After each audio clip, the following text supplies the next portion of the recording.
Ambedkar's contribution in the evolution of rights in India, and Ambedkar's idea on the relationship between rights and representation. The political theorists define rights as either natural rights or human rights. The idea of natural right is based on the assumption that the nature has given certain rights like life, liberty and private property John Locke to all human beings, and all such rights are governed by the law of nature. Natural rights are supposed to be universally applicable and hence cannot be infringed by the state, society or individual. Whereas, the idea of human rights is built on the assumption that human being is entitled to certain basic rights by the virtue of being human. These basic rights are applicable across the territorial boundary of nation-states. Categorization of rights on the basis of applicability. Rights can be broadly classified into the following: moral, legal, civil, political, socio-economic, culture. These rights have further evolved in 4 generations. The first generation rights were the civil and political rights, which served to protect the individual from the excess of state. They originated in the Magna Carta 1215 but incorporated substance from the Petition of Rights 1627, the Bill of Rights 1688, the Declaration of the Rights of Man and Citizens 1791, the French Revolution 1789 and the Philadelphia Constitutional Convention 1787. The second generation rights consisted of economic and social rights. They were ushered in by the Russian Revolution 1917. Derived from the Soviet Bill of Rights and inspired by the Bolshevik slogan of bread, land and all power to the Soviets, the second generation rights also laid the foundation of conflict with the first generation rights because it accorded precedence to economic and social rights over civil and political rights. The third generation rights consisted of right of self-determination of nations. The First World War introduced the doctrine of self-determination in the arena of international relations. However, anti-colonial struggles imported this doctrine and laid down the foundation of the third generation rights. The implicit concern of these rights was decolonization and freedom from imperialism. The new social movements added more teeth in these rights by bringing concerns like racial discrimination, hunger, disease and malnourishment. The fourth generation rights are taking shape in the post-Cold War period. Intergenerational right is central concern of these rights. These rights include issue of inclusive and sustainable development, ecology and environment, gender justice, minority rights, rights of refugees and displaced persons. The last 3 generations of rights were added only in the 20th century. The reason behind this addition was the churnings caused by the world wars, communist revolutions, the Great Depression, anti-colonial struggle, and new social movements. The natural rights discourse was unable to respond to the challenges caused by such churnings. As a result of which, a paradigm shift happened in the discourse of rights, and the discourse moved away from natural rights to human rights. The United Nations Universal Declaration of Human Rights 1948 made a formal announcement about this shift. Modern democracies have been evolving through continuous incorporation of these rights, and this process is still going on. But this incorporation has made rights indispensable to modern democracy. India has incorporated these rights in the Constitution under the sections of the Fundamental Rights and Directive Principles of States Policy. B.R. Ambedkar played a seminal role in the incorporation of these rights, which has led to the March of Rights on the Indian soil. In this unit we will explore his contribution towards the realization of rights in our country in addition to his idea of rights. Ambedkar's idea of rights. Any discussion on rights requires a comprehensive understanding of the meaning of rights. The classical analysis of Wesley Hofeld 1919 defines rights in 4 different forms of entitlement, claim, liberty, power, and immunity. There have been numerous attempts to capture the features unifying all these 4 forms of rights, but according to Peter Jones all such attempts have not only failed but have also produced 2 rival schools of thought, namely, benefit theory and choice theory. The benefit theory claims that having a right is essentially a matter of enjoying a benefit or of having something addressed to one's interest. The choice theory claims that having a right is essentially a matter of having a choice or maximizing choice. though there is no unity of meaning between these theories of right, but both agree on the ground that all four forms of rights are applicable only when the individual is taken as a unit of entitlement.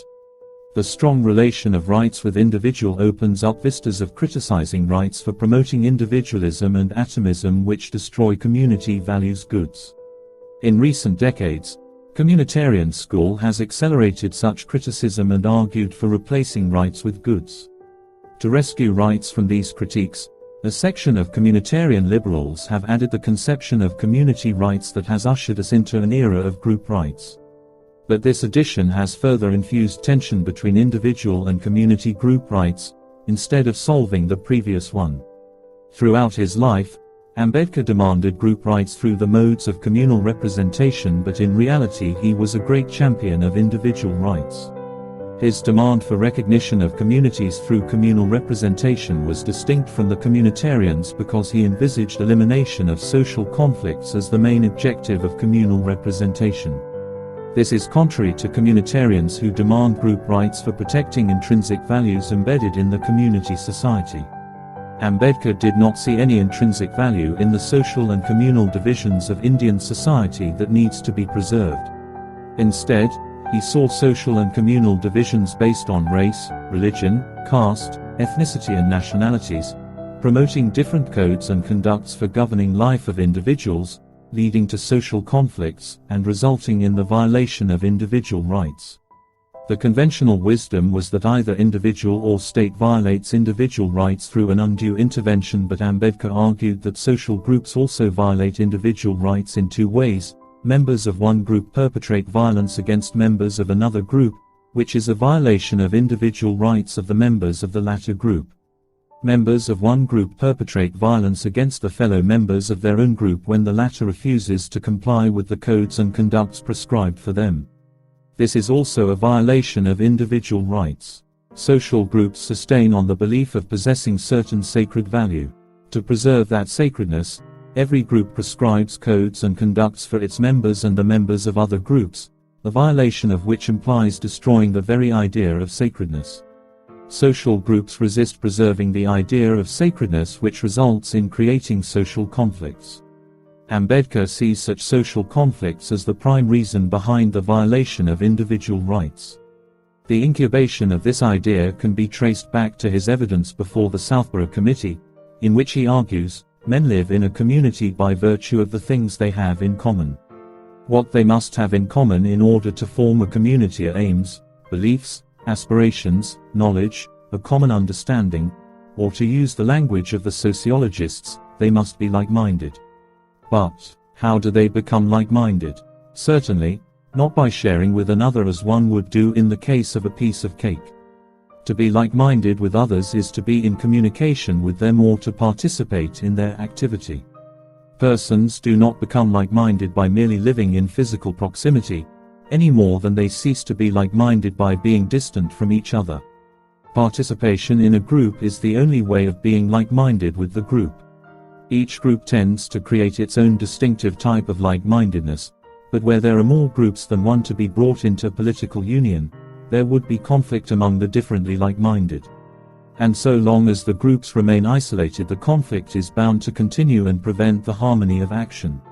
It is the isolation of the groups that is the chief evil. Social conflicts promote tyranny of society.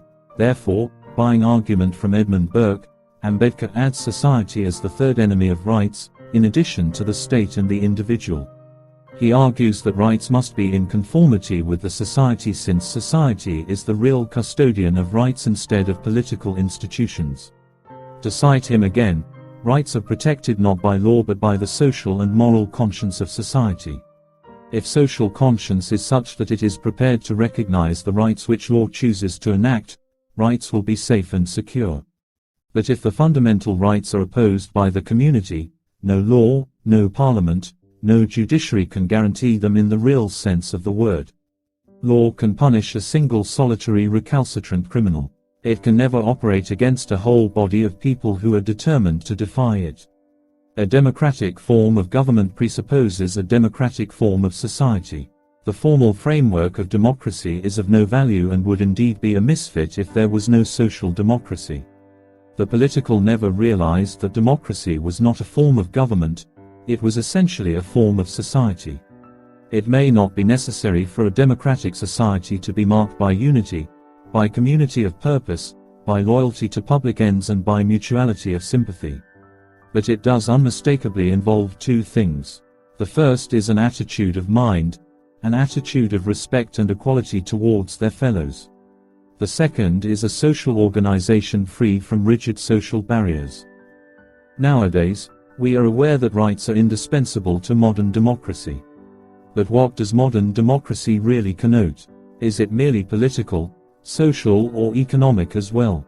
Democracy with rights in political spheres but devoid of those rights in economic and social spheres remains in continuous churnings, and hence, cannot sustain for a long period. And if political democracy does not exist, rights too would cease to exist. This unfortunate situation will arrive if political democracy is not transformed into social democracy. In his historic speech in the Constituent Assembly on the 25th of November 1949, Ambedkar reiterated, "We must make our political democracy a social democracy as well." Political democracy cannot last unless there lies at the base of it social democracy. What does social democracy mean? It means a way of life which recognizes liberty, equality and fraternity as the principle of life. On the 26th of January 1950, we are going to enter into a life of contradictions. In politics we will have equality. In social and economic life we will have inequality. We must remove this contradiction at earliest moment, or else those who suffer from inequality will blow up the structure of political democracy which this assembly has so laboriously built up. From the above speech, we can infer that Ambedkar saw social democracy as the groundwork for sustaining rights. And for establishing social democracy, he seems not only to be advocating for strong intervention of state in society but also for restructuring society based on the principles of equality, liberty and fraternity. In this way, he argued for reconstruction of the whole society by eliminating inter- and intra-group domination through the instruments of adult franchise and communal representation. He argues that where the groups allowed endosmosis, the evils of social conflict cease to exist there. The endosmosis among the groups makes possible a resocialization of already socialized attitudes. In place of the old, new like-mindedness is created, which is representative of the interests, aims, and aspirations of all the various groups concerned.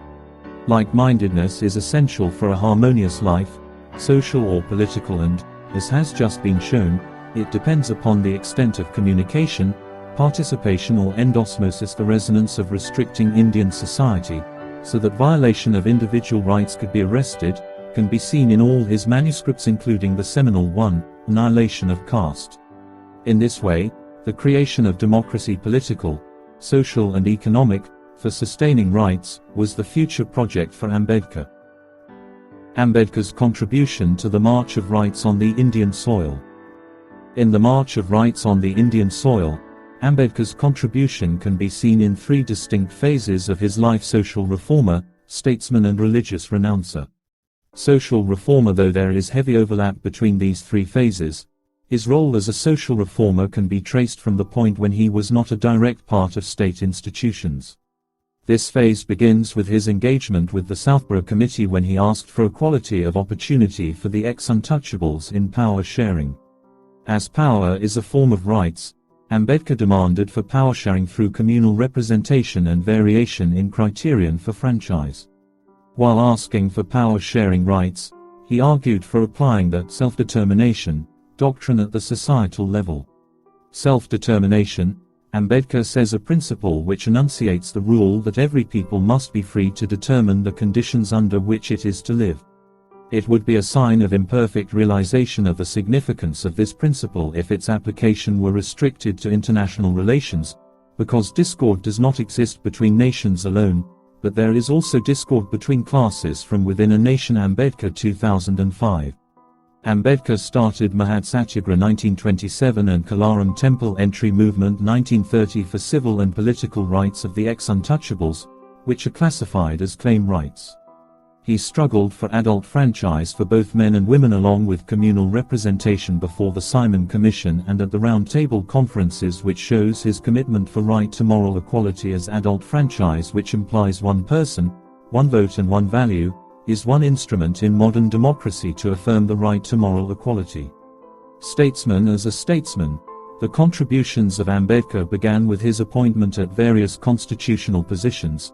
As Labour member in Governor-General's Executive Council, Ambedkar was instrumental in enacting those legislations which were meant for protecting working-class labourers from exploitation, and for applying right to moral equality in India, such as the principle of payment to the position instead of persons.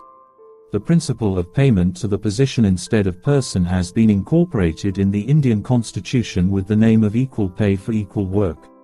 As the chairman of drafting committee of the Constituent Assembly, he was instrumental in insertion of the fundamental rights and the directive principles of states policy, special provisions for protection of minorities and weaker sections of society, and adult franchise in Indian Constitution. In the Constituent Assembly, he emphasized turning formal political rights, fundamental rights into substantive rights, that is, socio-economic rights, so that equality can be realized in every sphere of life. His vision for socio-economic rights for the welfare and emancipation of untouchables, minorities, depressed classes, marginalized and women can be seen in The State and Minorities, a memorandum which he submitted to the Constituent Assembly on behalf of All India Scheduled Castes Federation. In addition to these contributions, Ambedkar advocated for inbuilt self-corrective mechanisms in the Constitution for materializing the objective of Constitution enshrined in the preamble. He envisioned following self-corrective mechanisms: 1. Power rights with implementation of equality of opportunity in power sharing and decision-making processes, in addition to communal representation. This was also necessary for preventing reproduction of inequalities and institutionalization of social prejudices and biases. 2. Application of adult franchise, for which he argued for waging a relentless war, so that moral equality can be affirmed time and again. Presence of a strong opposition in Parliament to check the arbitrary use of legislature power by the party in power. 4. Presence of the Supreme Court for providing constitutional remedies to citizens. He termed right to constitutional remedies as soul of the Indian Constitution. Ambedkar had firm belief that rights are nothing unless remedies are provided whereby people can seek to obtain redress when rights are invaded. 2005. For providing these remedies, he argued for enacting appropriate legislations. As law minister, he introduced the Hindu Code Bill and battled for the Uniform Civil Code. Both were meant to bring gender equality, but unfortunately only the former could be introduced in Parliament during his tenure. Though he failed to get the bill passed in Parliament, different provisions of the bill came into existence subsequently in parts. The Hindu Code Bill ushered us into an era of property and inheritance rights of women, right to divorce, adult marriage, provisions for special marriage, marriage allowance and so on. Nowadays Indian women have more or less all these rights, but most of these ideas were first endorsed by none other than Babasaheb Ambedkar. Religious renouncer throughout his struggle for equality, liberty and fraternity, Ambedkar never denied indispensability of religion in human life. But he argued for religion of principle rather than religion of rule. Contrary to the religion of rule, the religion of principle recognizes the importance of individual and remains open for rational interpretation. This gives a lot of scope for teaching equality, liberty and fraternity in the religion of principle. In addition to this, intermediation between God and human being is also not required in the religion of principle that gives individual rights of moral consciousness. Ambedkar struggled for finding out such religion for his followers. Towards the end of his life, he converted into Buddhism along with his followers, but with modification in ancient Buddhism.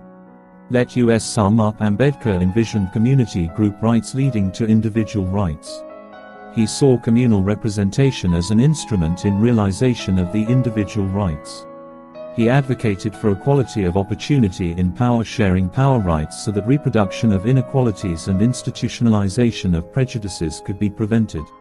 His struggle for implementation of universal adult franchise that affirms right to moral equality of individuals by providing one person, one vote, one value, irrespective of race, religion, caste, class, gender, ethnicity and nationality is worth applauding.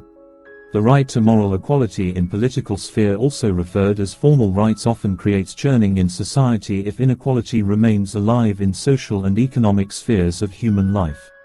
This churning poses direct danger to natural rights like life, liberty and property, and indirect danger to the idea of rights because political democracy that guarantees formal rights always remains vulnerable to be thrown away. Ambedkar was aware about this fact, therefore, he argued for expanding frontiers of rights in the social and economic spheres of human life by establishing social democracy through redesigning society on the principles of equality, liberty and fraternity. For redesigning society, he further envisioned strong nation-state, which can also rescue individual from the tyranny of society. For his reliability on state and state institutions, Ambedkar is projected as a propagator of positive liberty, which is nothing but liberty rights.